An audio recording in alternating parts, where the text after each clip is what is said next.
اور اسی میں مجھے یاد آیا ہے کہ حضرت عثمان کے بارے میں رضی اللہ تعالی عنہ خلافت و ملوکیت نامی کتاب میں بالکل اسی کی ایک مثال موجود ہے۔ تاریخ کی کتابوں میں ایک واقعہ یوں درج تھا اور ہے اب بھی کہ ایک جنگ سے مال غنیمت آیا 5 لاکھ درہم کا مال غنیمت۔ حضرت عثمان نے وہ سارا کا سارا اپنے سالے مروان ابن حکم کو بخش دیا۔ بس یہ واقعہ آ گیا، ہبہ کر دی۔ اب صرف اس واقعے کو درج کرنے کا مطلب کیا ہے؟ حضرت عثمان نے خیانت کی، وہ مال غنیمت ان کی جاگیر تو نہیں تھا،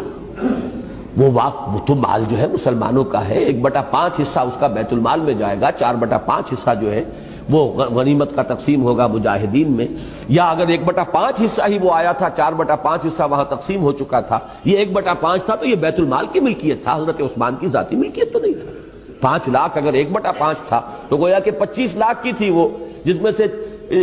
20 لاکھ وہاں تقسیم ہو چکا، 5 لاکھ آیا تو یہ بیت المال کی ملکیت ہے۔ یہ اپنے کسی رشتہ دار کو، اور رشتہ داروں میں بھی جو سالہ ہو، سالار جنگ جو ویسے بھی ایک بدنام رشتہ ہے دنیا میں، آج بھی اس کے ساتھ جو ہے طرح طرح کی نسبتیں ہیں، اس کو بخش دیا تو معلوم ہوا کہ وہ تو گویا کہ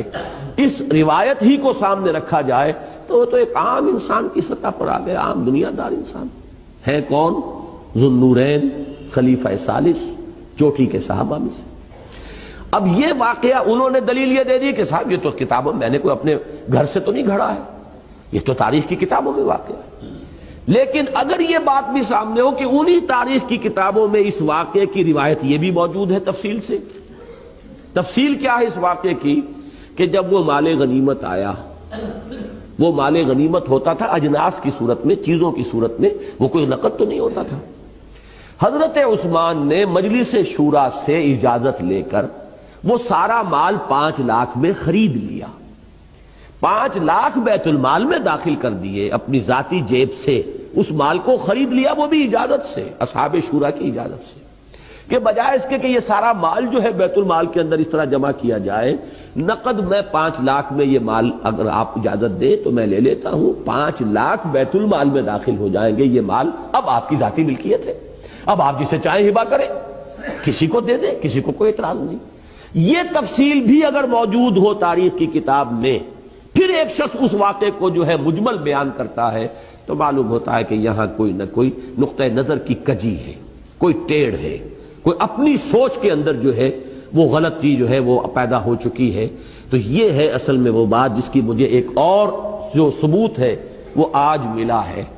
کہ اس میں ترجمے جو اس ترجمے کی تائید کرنے والے ہیں کہ دل کج ہو گئے تمہارے، توبہ کرو اللہ کی جناب میں، تمہارے دل ٹیڑھے ہو گئے، راہ حق سے ہٹ گئے، تو وہ ترجمے تو انہوں نے بیان کر دیے، شاہ ولی اللہ کا بھی اور شاہ رفیع الدین کا بھی، لیکن شاہ عبد القادر کا ترجمہ بیان نہیں کر رہے۔ تو یہ میرے نزدیک در حقیقت اس میں جیسا کہ میں نے عرض کیا، میں دوبارہ وہ الفاظ دہرانا نہیں چاہتا، جو ہمارے بعض اکابر کو،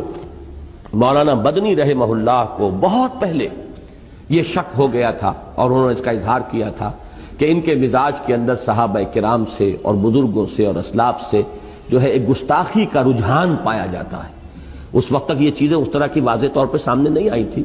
لیکن ہوتے اہل اللہ کے جو کسی چیز کو بھانپ لیتے ہیں، کسی چیز کا اندازہ انہیں کسی کے انداز سے ہو جاتا ہے۔ تو اس قسم کا واقعہ یہ ہے کہ خلافت و ملوکیت تو خیر اس کی بہت ہی بڑی مثال ہے، لیکن ایک مثال مجھے آج ملی ہے اس ترجمے کے اندر کہ سارے ترجمے دلائل کے اندر سابقہ جو ہے انہوں نے کوٹ کر دیے، لیکن یہ کہ شاہ عبد القادر موضح القرآن، یوں سمجھیے کہ اردو زبان کی پہلی تفسیر، پہلے تفسیری حواشی شاہ عبد القادر رحمہ اللہ، ان کا ترجمہ جو ہے وہاں پر نقل نہیں کیا ہے۔ یہ اومیشن نہیں ہو سکتی، یہ اتفاقیہ نہیں ہو سکتا، اس کے اندر ان کا اپنا ایک چوائس ہے، پک اینڈ چوز والا معاملہ ہے، اور وہی چیز ہے جو میرے نزدیک یہاں نہایت تکلیف دہ ہے۔